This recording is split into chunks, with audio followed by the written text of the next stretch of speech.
আপনি কি জানেন দোজখ আর জাহান্নামের মধ্যে কি পার্থক্য রয়েছে? দোজখের 7টি দরজা রয়েছে।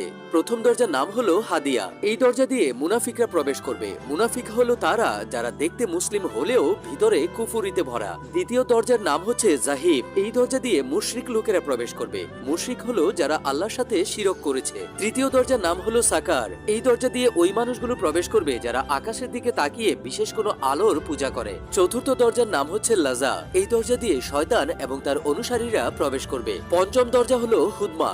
এই দরজা দিয়ে ইহুদিরা প্রবেশ করবে। ষষ্ঠ দরজার নাম হলো সাইর। এই দরজা দিয়ে ঈসা আলাইহিস সালামকে যারা আল্লাহর পুত্র বলে মানে তারা প্রবেশ করবে। সবশেষে সপ্তম দরজার নাম হলো জাহান্নাম, যে দরজা দিয়ে আমাদের আখিরি নবী হযরত মুহাম্মদ সাল্লাল্লাহু আলাইহি ওয়াসাল্লামের গুনাহগার উম্মতেরা প্রবেশ করবে।